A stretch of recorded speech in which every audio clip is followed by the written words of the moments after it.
The first speaker will be Kristina McElhera. So please welcome Kristina McElhera. She's an associate professor of strategic management at the University of Toronto.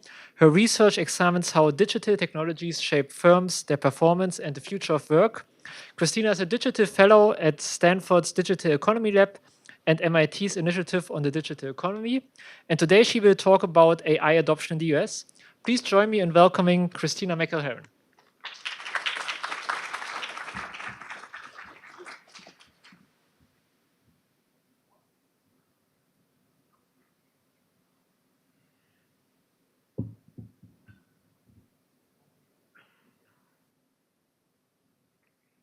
Can I wander with this mic or should I steal your mic?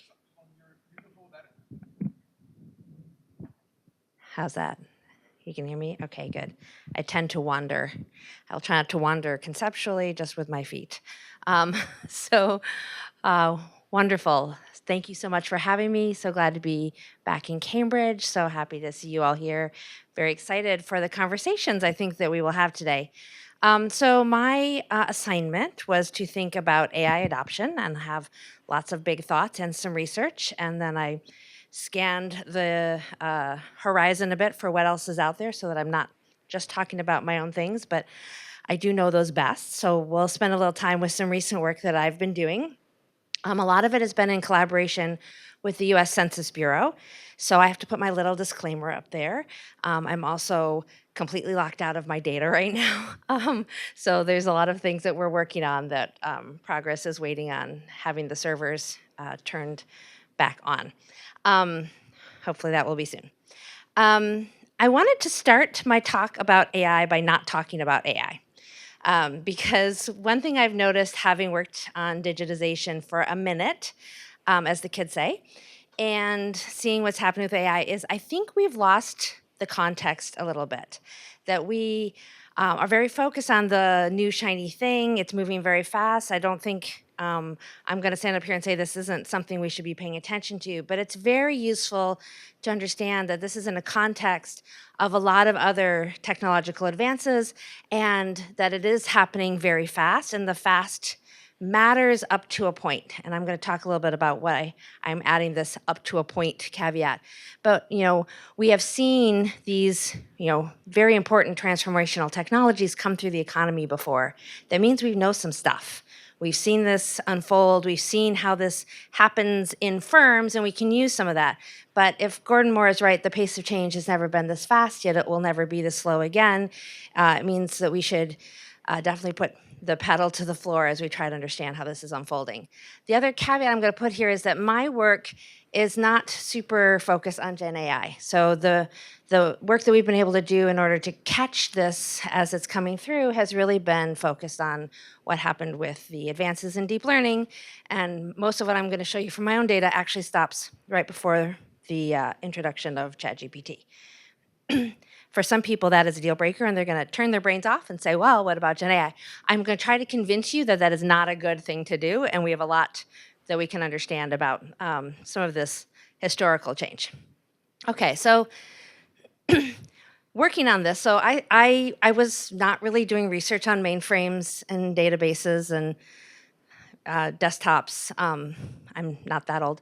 But I did start my research looking at enterprise software, internet and e-commerce, big data, cloud computing, et cetera. And so working on those topics, working with Eric on data and data-driven decision-making, we saw this coming. And starting in about 2017, we were working with the US Census Bureau to try to track this in the economy. And we had the opportunity to write and field a survey. They went to 850,000 firms across the US. So this is going to identify early adoption of AI. I'm going to argue that's very early when I show you the stats. We got about 573,000 firms that we could match up to other data in the census to understand a little bit more about the context. And we are able to weight to coincide with the distribution of firms in the business dynamic studies. When I say weight, that sounds like a funny statistical trick that we did. What you should keep in mind when you see adoption statistics is that weighting really matters, that size really matters. We're talking about averages or means. You really need to think about what population we're talking about here.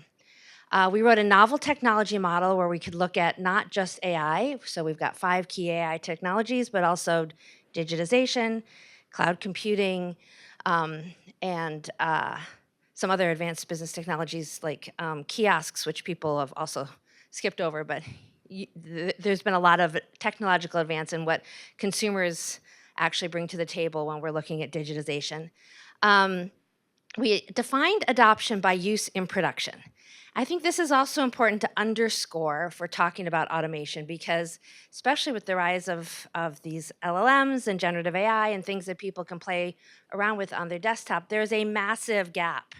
Let me underscore that, massive gap between being able to tinker with something on your desktop and putting this into a production process that goes out through the firm, hits other production processes, hits consumers, and has implications outside the firm that the firm is responsible for. And I think that by itself is a big driver of these gaps that we see between user-level studies and firm-level studies. So we actually asked, to what extent did the business use the following technologies in producing goods or services? We also ask about testing and piloting. We also get some really cool insights into a lot of hard-to-measure organizational intangibles. We only get to see this for a subsample of 75,000 startups, which is not a tiny sample, so we get a pretty good view of things. And I'm not gonna be able to talk about it given time today, but if you wanna go check it out, I think this starts to speak to another theme that I really want to emphasize today, which is that the organizational context in which this unfolds really matters. And if we wanna understand AI use or AI adoption or automation, we need to also study the organizational context. And if we only measure the tech, we will miss very, very important complements and constraints on how this actually feeds into economic activities. Okay, so the result of this was published last year in the Journal of Economics and Management Strategy. This is joint work with Frank Lee, Eric Brynjolfsson, Zach Croft, Edmund Dienersaltz, Lucia Foster, and Nick Zolas, many of whom are or were at Census. And so this is our snapshot view of early AI use. And I'm gonna try to talk about many things in my short period of time, so I'm not gonna give you all the details of the paper. But some highlights I think are worth surfacing as we get sort of through this journey of thinking about how fast is automation gonna happen due to AI. Not fast. At a time when McKinsey was saying 80% of firms were using AI, we got a number that was, well, smaller. If we look across automated guided vehicles, machine learning, machine vision, natural language, and voice recognition, and say use of any one of these technologies counts, and it can be at a very low level, so we're really putting our thumb on the side of having adoption. Any use was under 6% on average, and weighted it was about 20%. So there's this very big gap between the hype cycle as early as 2017, and really only a small percentage of respondents use any of these technologies in production. And testing was even smaller. This is very skewed. So my most charitable interpretation of what the consulting firms are telling us is that adoption is very skewed. And if we only look at the big firms, then we will see much more prevalent use of AI. The average use in production was only 6%, but 60-odd% amongst the largest firms. So maybe if we're thinking about impact, that is also where we want to look. But keep in mind that economies like the US are very, very populated with smaller firms. And so if we're thinking about broad-based use, we will get a different picture. Heterogeneity abounds. Like if I could pick one thing to say to you today is I worry that our averages are obscuring the point, that the actual average activity is not very much because there is so much heterogeneity at the large end of the spectrum, at the small end, and everything in between. The prevalence of adoption, the rate of adoption, the returns to adoption, which I will touch on because that was not my assignment, but I care a lot about it, really varies so much by the size of the firm, by the strategy of the firm, by the industry in which it operates, by the other complements that it has in place. We see, of course, leading industries like information and healthcare, and manufacturing is also a leading user of AI. Now, this is a surprise for some because they have the mistaken impression that manufacturing is sort of a backwards sector. In fact, US manufacturing is very tech forward. And this is actually where we did some of our later statistics for AI use, which I'm going to show you in just a second. This is a fun graph where we looked into the startups to try to understand how owner characteristics and other sort of founding characteristics of the firm mattered for AI adoption. And we see a big impact of VC funding and high startup capitalization, a lot of complementary product and process innovation, lots of patenting going on, and some very important influence of growth orientation in their business strategy. So I'm going to have to refer you to the paper for time to show all of those details. The who, what, and where is in the title. Where is a bit trickier when we have large multi-unit firms. The US economy has a greater prevalence of multi-establishment firms than many countries. So I will sort of also underscore that for anyone trying to run comparisons across countries, is that this multi-unit characteristic of especially in US manufacturing, causes a lot of differences, both in adoption and performance. And we can only map the single unit ones. But looking at the single unit firms, we see a lot of concentration in the use of AI. And some of it is in, the obvious suspect locations. But if you compare our list to others that have been created by AI invention or patenting or commercialization or even demand, we see differences in geography. So I'm going to have to send you to the paper for those details. As I said, we followed this up while we were working on the annual business survey. We were also updating this ongoing survey that we have with census in the management and organizational practices survey in the manufacturing sector.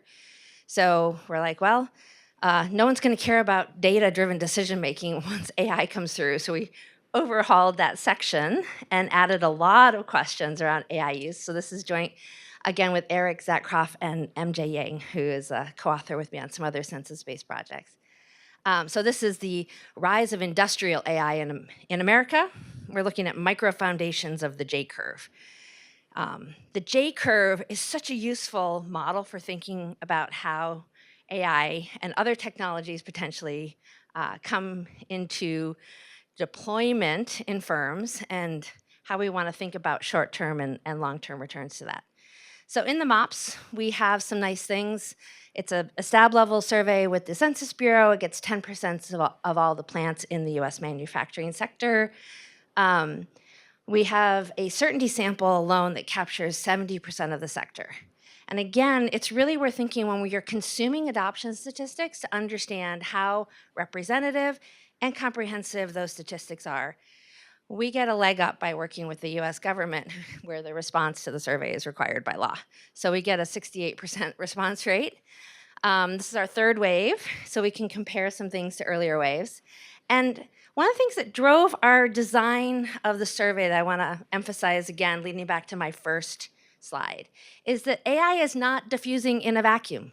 AI is not diffusing in a vacuum, right? There are all these other technologies, there are all these technological challenges, there are all these other technology investments that have been unfolding for a while. And if we want to compare what's happening with AI to, say, non-AI firms, we need to think about the journey that the firm has been on and what else is happening with adoption. And so we were thinking that as we get data and data-driven decision-making, descriptive statistics might still be very useful in firms.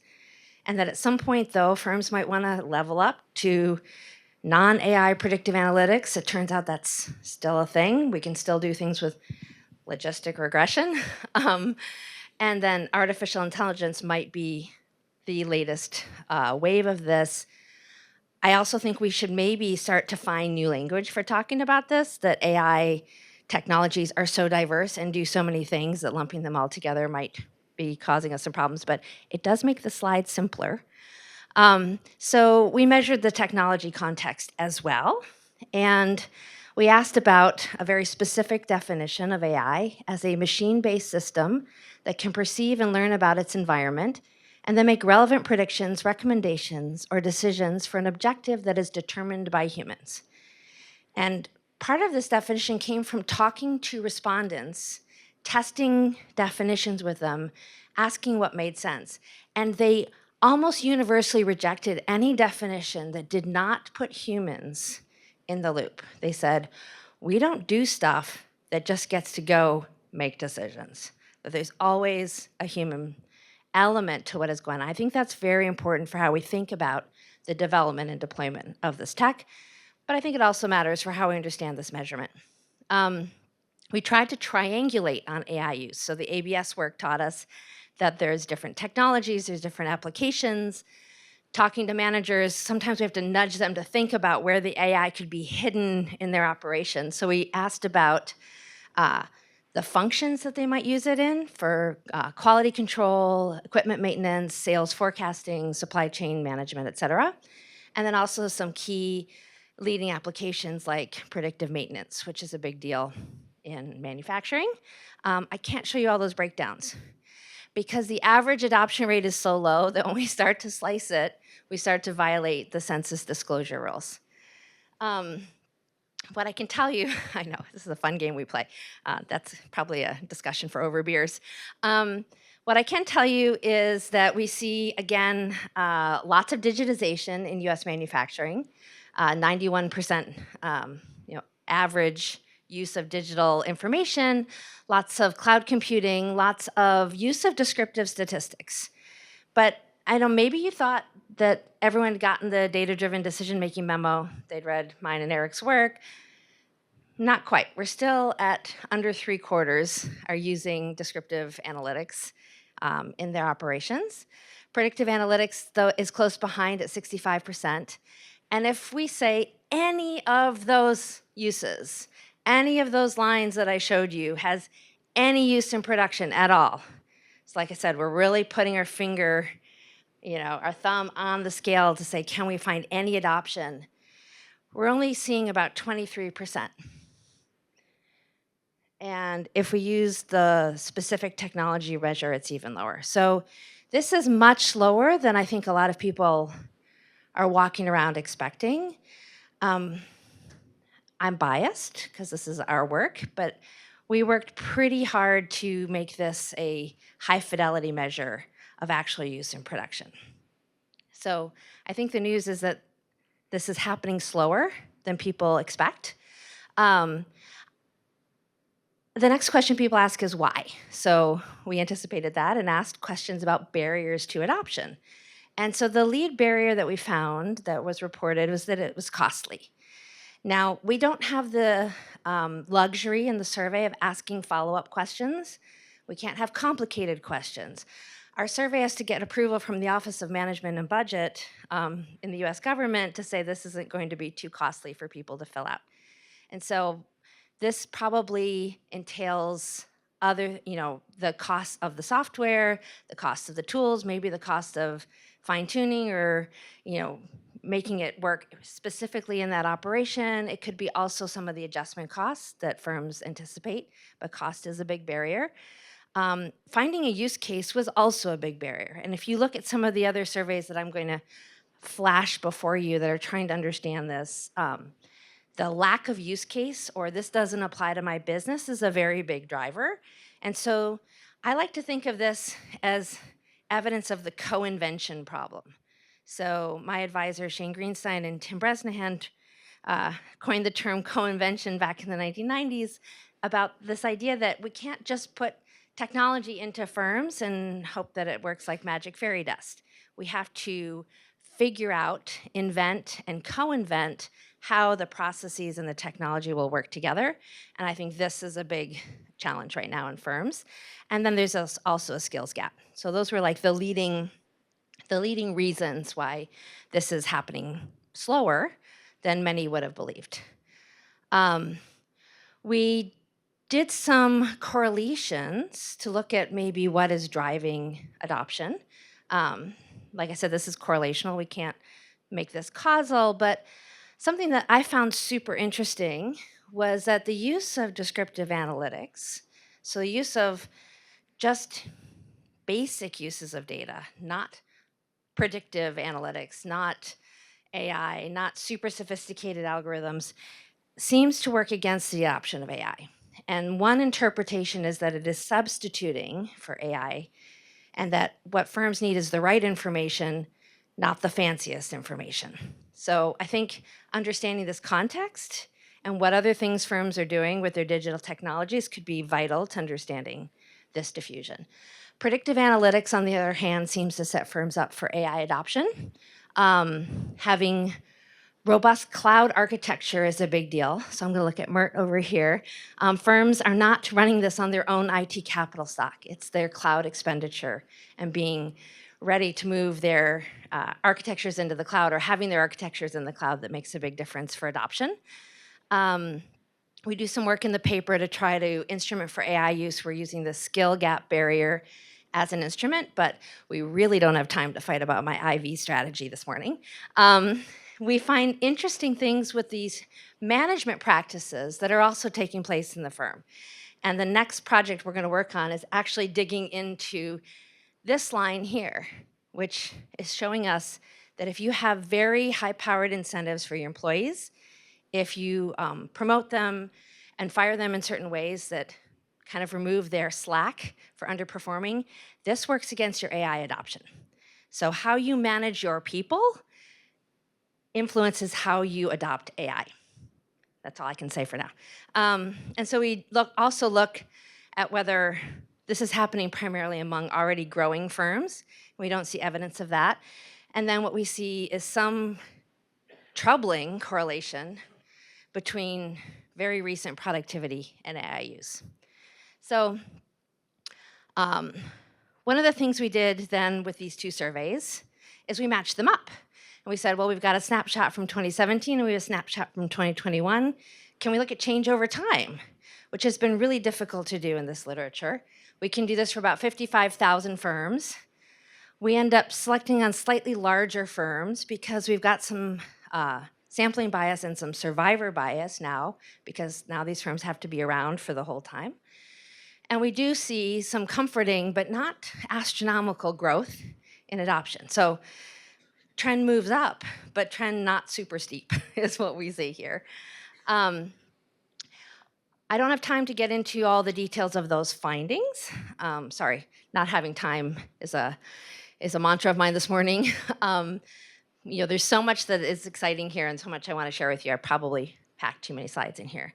But the punchline for those who are curious, and if you want to go to the paper and understand the details, is that we find that the mean adoption in 2021 is not as high as many expected. It is low, slow, and skewed. Non-AI technologies matter. And the relationship between AI use and performance is negative. So in the short term, the returns to AI are not good. In fact, they're really, really not good. And in the paper, when we try to actually deal with endogenous adoption, the returns look worse. So firms are selecting into AI use. We expect that to provide sort of a positive bias on our productivity estimates, and we address that, then returns are even more negative.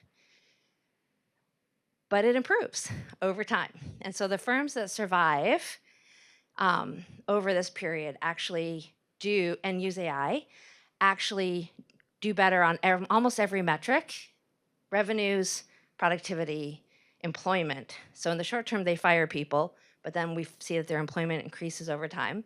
And we see this as really evidence of this J-curve in action.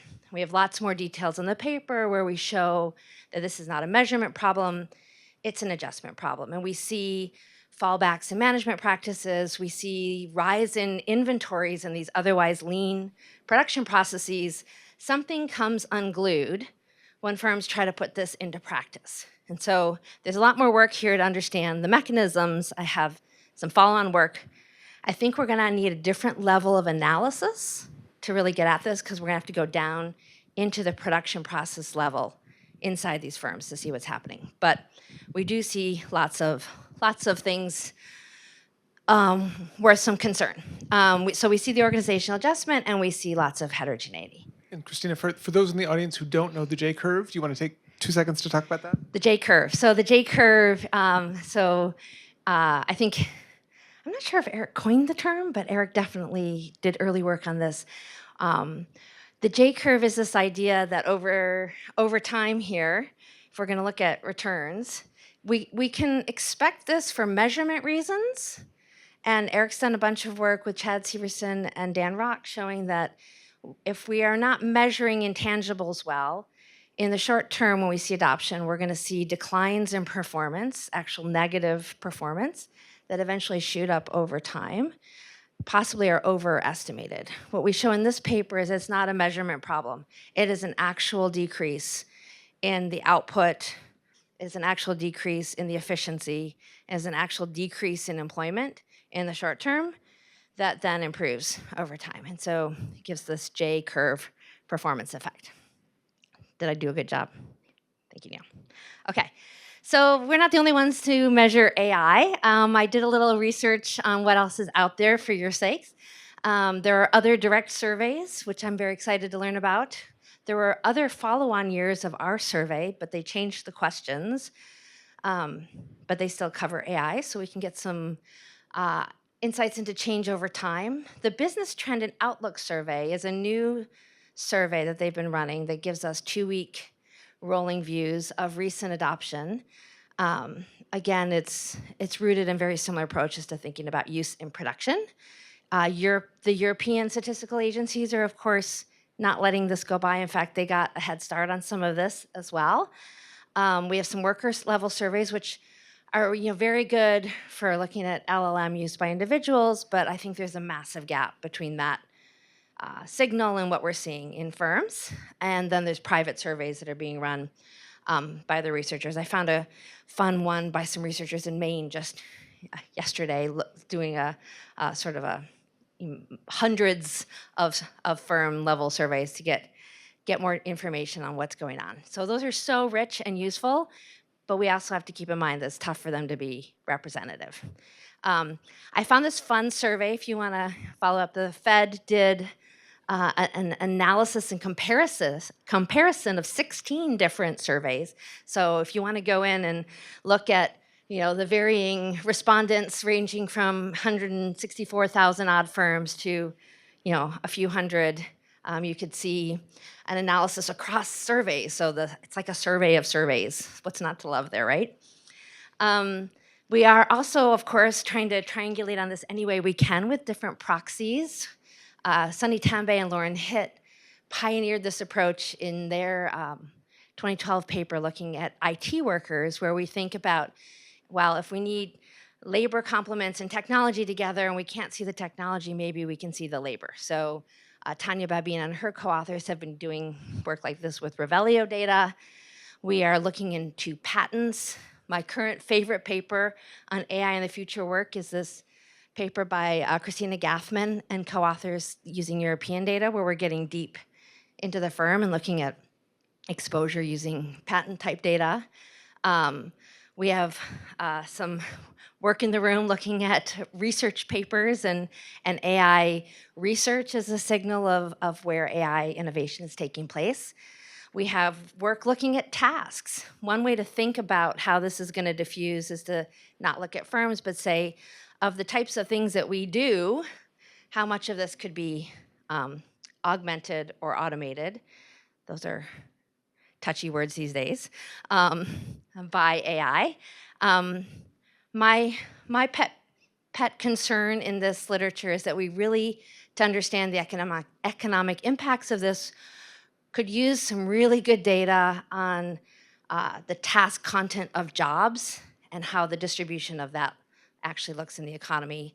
At the time that Frey and Osborne scared the bejeebers out of everybody with 50% job loss, Melanie Arntzen co-authors wrote a paper showing that if you just take firm level variation in the work content of jobs seriously, the exposure level drops to 9%, which is maybe a little bit easier to, to adapt to.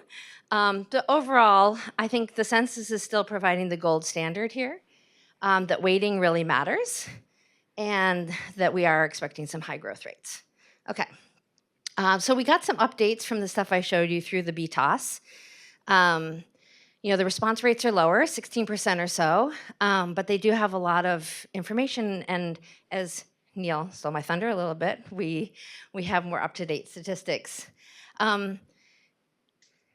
Here's an interesting thing I have never seen in my entire history of studying technology adoption, maybe because we don't ask the question, but there's concern that we're actually seeing de-adoption, that the rates are actually falling. Now, some of this could be a bit of a blip, but I wonder if this is the revenge of the J-curve, that as the frictions and the complications and the constraints are starting to become known, firms are slowing their roll. I don't think this is 95% of projects failing, but I do think we've got some challenges that need a lot more attention, probably from folks in this room.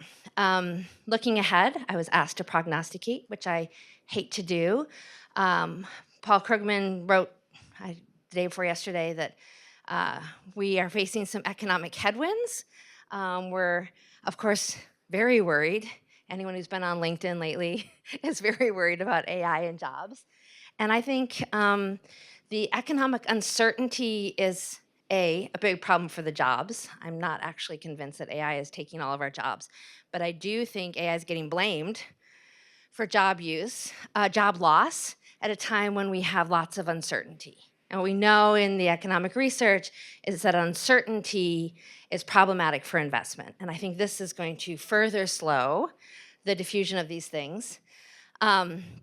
When I presented this work at the European Central Bank, a reporter from Reuters covered it and said, well, the takeaway from all this is if AI doesn't kill your company, it will make it stronger. And I think this is the tension that we as researchers need to bring to this. I get asked by reporters a lot, are you a technology optimist or a technology pessimist?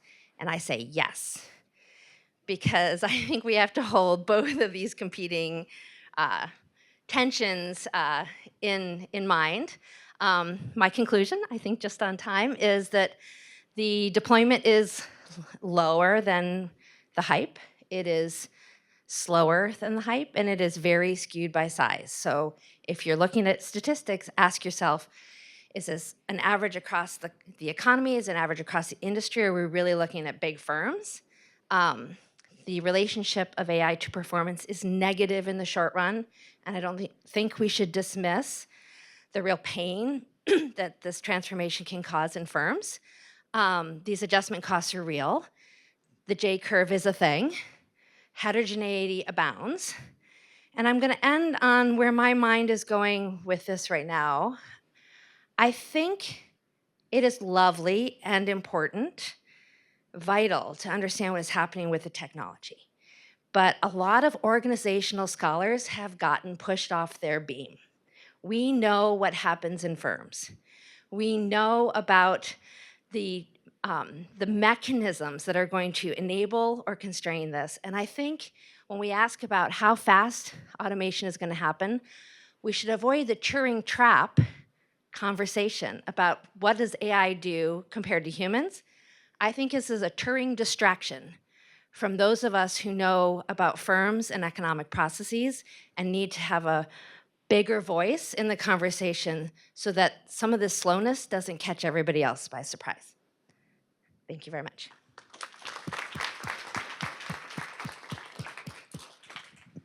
Wonderful. And we have time for some questions, and we will have some runners with microphones helping to figure this out. Drew. I will be the first runner. Hi, I'm Drew. I was just curious about the heterogeneity. I'm imagining that bigger firms do more stuff and so are more likely to have any task automated. Have you looked into that at all? Is there a way to think about that? I've looked at it, but I'm not allowed to tell you. No. So there's strict rules about what we can and cannot disclose. Aside from what we've seen in the data, and Tim Bresnahan has really influenced my thinking on this, it's not clear that what we're seeing is breadth of use. what we're seeing in the large firms is probably intensity of use at scale in very modular processes.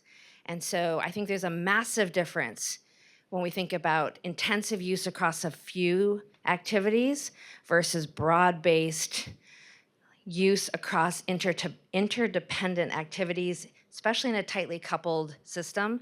My colleagues at U of T, Jay Agarwal, Josh Gans, and Avi Goldfarb talk about system-wide change. And I'm not sure what that means exactly, but I'm pretty sure it's harder than just getting this to work in an isolated activity. I used to teach operations management at Harvard, and we used to torment the MBAs with this case called National Cranberry. And it was this interdependent production process where you see a problem over here, but when you figure out what's going on in the production process and the cycle times, the bottleneck is deep inside the firm where it's very hard to see.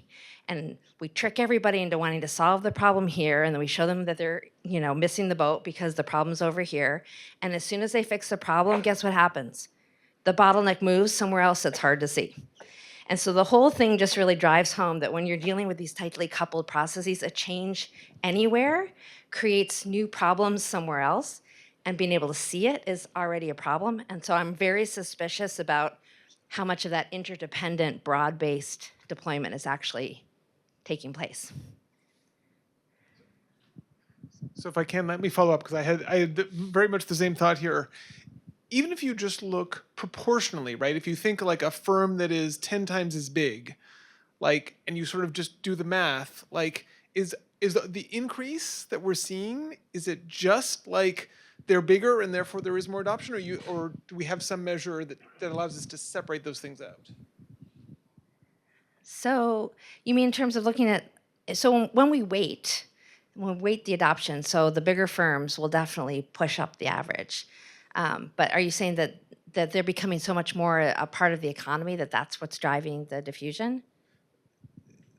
So more the thing I'm thinking about is like imagine that all firms in the economy were made up of 100-person units, right? And a bigger firm is just more units, right? And many of these measures we have is just do you use it or don't you use it? So it's like, do any of your units use it, right? And so if you just said, hey, in every period there's a 1% chance that and one of your units adopts it, you would immediately get that big firms are going to look like they have much higher adoption, even though they're not using it any more intensively than small firms, and just separating those out.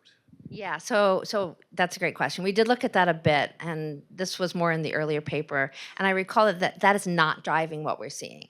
So it's not just that they've got more sort of shots on goal because they've got more processes or more people. In firms, it's more the processes than the people, unless we're talking about like knowledge work. There's a lot of capital-intensive, low labor production going on. So it's a bit of that there's more shots on goal to have some activity in the firm. Canada, we got to do shots on goal for hockey, right? That there's more likelihood that one of those units or activities will be using it, but it's not entirely that. Some of it is that there's also scale bias in the use of this. And so if you're bigger, it's easier to use and it's easier to use it intensively. In fact, that fun, smaller survey that I was telling you about said that a lot of manufacturing firms or smaller firms are reporting that they're not using advanced technologies because they don't think they're big enough. And so we didn't ask about size, do you feel small? But I think that's kind of playing into that cost barrier that we saw. It's a great question, though.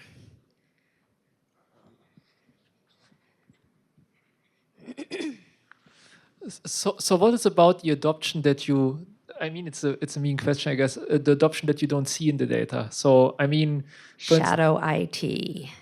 So, for instance, some statistical office does not officially adopt AI, but all the workers use large language models to write their reports, for instance. So how do you think about that? So it's not a new problem. So we've been seeing shadow IT with cloud computing for a while. It's at any time it's really, really easy for workers to go around their bosses to get access to technology, there's going to be a gap. I think, if we're thinking about industrial uses of this, if we're thinking about it embedded in robotics, if we're thinking about its use on the line, something that has a lot of monitoring, it's very hard for that to secretly work its way into the firm. So I think there's a real gap between what's happening in industrial production, and physical production, and knowledge work, for starters. The managers we speak to who answer these questions tend to have a pretty good handle on what's going on in their firm. But yeah, I do think that there is potentially a lot of sort of clandestine use of AI happening in my classroom, for starters. And I don't know what to think about in terms of whether that is what we want to worry about. So this is going to be my strategy prof view coming through here. But when I think about things that really propel growth or really propel competitive advantage, I use a quote from the movie A League of Their Own. It's the hard that makes it good. When everybody can do a thing, when everybody can access the technology, when everyone has doing, bringing the same inputs in, that may have a temporary impact on performance, but it doesn't have sort of a lasting competitive advantage because everyone's basically accessing this. And if they're accessing it in a low cost, poorly synchronized, poorly monitored, poorly supervised, poorly understood, high variance way, I think the impact is going to be way, way lower than something that's sort of intentionally co-invented into a production process. So there may be lots and lots of shadow adoption. My intuition is that shadow adoption is less impactful economically than the stuff that the managers actually know about.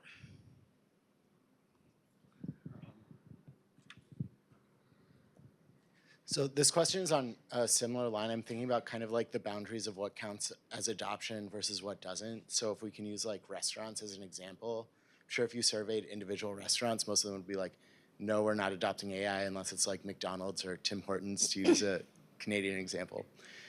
But a lot of them are probably on Uber Eats and Grubhub instead of hiring their own delivery drivers now, which is very AI driven. They're using Square for payments, and that's helping with menu design. So there's a lot of way in which like platforms are taking on the AI role. And I don't know how, like, what's your sense of like in this kind of survey, whether the firms that are exposed to that kind of AI adoption are saying, yes, they're adopting AI, or they're saying, no, we're not doing it because we're not doing it. Yeah, if I could roll the clock back, the one change I would make to the survey is asking about outsourced, the make versus buy question about how you're accessing the technology. The Europeans did this. So Calvino and Fontanelli have a nice paper where they're looking at whether it's like, owned IT or purchased IT, but AI. And the impacts that has for firms. They find real differences between the type of outsourced use of AI and stuff that firms build for themselves. And they find that the returns are really about this very specific owned AI resource as opposed to the type of thing you could access through a platform or through some service of a kind. We do ask about, the use in a function. So if firms are using AI in like a sales forecasting tool or something like that, that comes in through the function. And so when we were talking to the respondents, there is a sense that if they are using it in an outsourced way and it hits one of these functions that we're queuing them on, it does show up in our data. But I think there's a very important difference.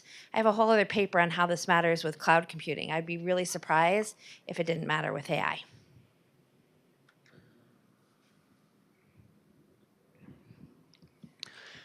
So most of the results you showed us and the existing evidence is like consistent with what we knew about these like previous wave of technologies, and like the co-invention, complementaries, and so on. But I still would like to ask you: do you see any difference in AI than the previous wave of technologies? And one specific question I can ask is, I think like what is different in Gen AI is the huge diffusion of the technology at the consumer level, not necessarily at the enterprise level, right?